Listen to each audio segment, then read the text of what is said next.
پارێزگای هەولێر ژمارەی بازنە 4 بازنە 1 سەلاحەددین شەقڵاوە هیران هەریر خەلیفان مێرگەسۆر بارزان سۆران ڕەواندز چۆمان سمێلان سیدەکان حاجی ئۆمەران دۆڵی خانەقا وەرتێ بالیسان قەسرێ کاندیدی هاوپەیمانی کوردستان فەیسەڵ کەریمخان برادۆستی ژمارە 24 بازنەی 2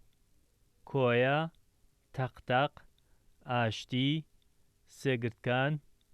دێگەڵا بنەسڵاوە دارەتوو قوشتەپە شەمامک خەبات ڕزگاری بەستۆرە شاوێز پیرزین کەسنەزان کاندیدەکانی هاوپەیمانی کوردستان کوردۆ عومەر عەبدوڵڵا ژمارە 21 عەبدوسەلام محەممەد سوڵتان ژمارە 27 بازنەی 3 گەڕەکەکانی ئازادی زانیاری ڕاستی ژیان کوران کرێکاران کوردستان بەهار بەهاری نوێ شادی تووڕەق مەجیداوە لەتیفاوە مامزاوە کازماوە قۆریتان گردمحەممەد نەسیج 1 نەسیج 2 نیشتیمان نەورۆز سەربەستی منارە سایلۆ تەیراوە سەرکارێز قەتەوی خانەقا کورانی عەنکاوە بەحرکە گرجوتیار گەزنە بەرحوشتر شاخۆلان جەژنیکان دارەبەن کاندیدی هاوپەیمانی کوردستان هەرێم کەمال خورشید ژمارە 20 بازنەی 4 گەڕەکەکانی زانکۆ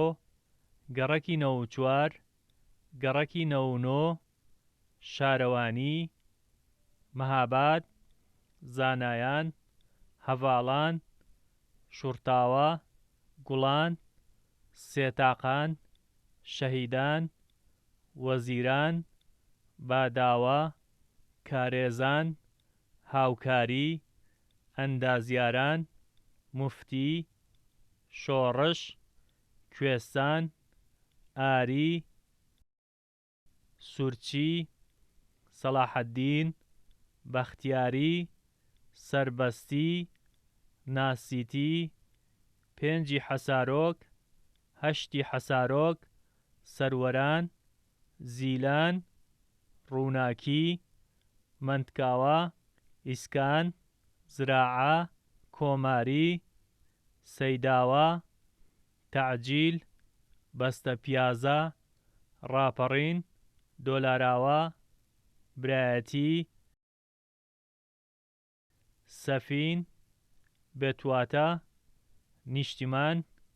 هەولێری نوێ کاندیدەکانی هاوپەیمانی کوردستان